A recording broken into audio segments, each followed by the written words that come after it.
Fox 13 is proud to partner with NAMI Utah to highlight the importance of mental health issues and highlight resources through our You Are Not Alone initiative. And joining us this morning live via Zoom to talk more about this is Rob Westman, the Executive Director of NAMI Utah.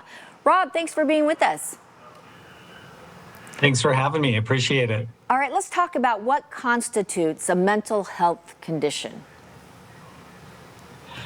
You know, quite simply, mental health includes our emotional, psychological, and social well-being, and it affects how we think, feel, and act. It determines how we handle stress, relate to others, and make choices. So it really affects everyone. You know, but there is still kind of a little bit of a stigma surrounding it. I know that we're all trying to remove that, but who struggles with mental health conditions?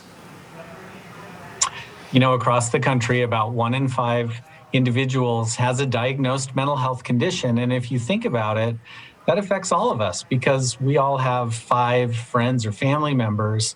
And so it's still a challenge to address the stigma because a lot of folks don't want to talk about it. So let's talk about this then. What are some of the different ways that people experience mental health conditions? Are you talking about something that's more than just feeling down on an afternoon? Yeah, I mean, we look for significant changes really in mood, in things that you found enjoyable previously that are no longer enjoyable, significant changes in behavior. That last a long period of time. I mean, I think we would all agree that over the last year, we've all experienced a change in our kind of social structure that we've struggled with, but that's a little bit different from something that lasts, a long time. Well, if somebody feels like they're beginning to experience some kind of mental health condition, what's the first thing they ought to do? Well, I can say from experience, when I feel these things coming on, the last thing I want to do is reach out to someone. But honestly, that's one of the best ways to begin the healing and treatment process is simply reach out to a family member, to your family doctor, to honestly, to NAMI Utah in terms of, hey, I don't know where to start, but I know things are feeling a little different.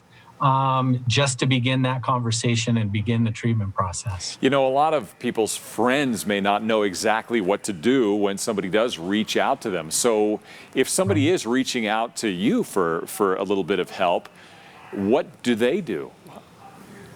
The first thing we tell family members, friends, is listen.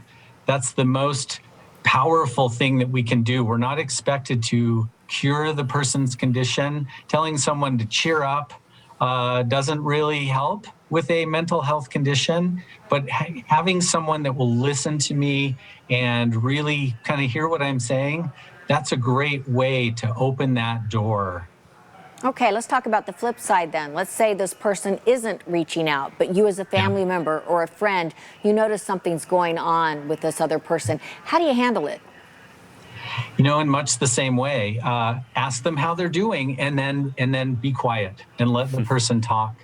And, maybe invite them now that we can maybe go out, have a coffee, something like that.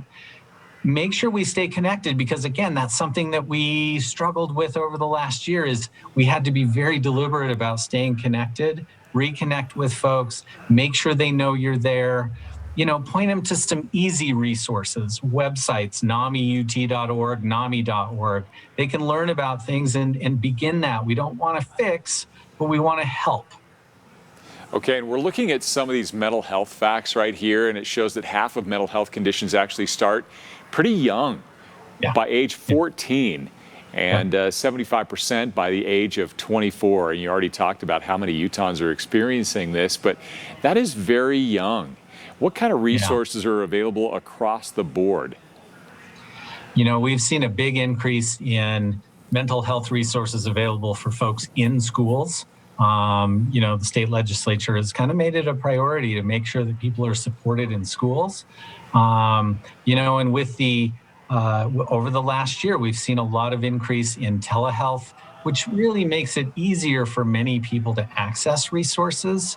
And same goes for parents. Parents can reach out, access resources via telehealth, and hopefully access what they need.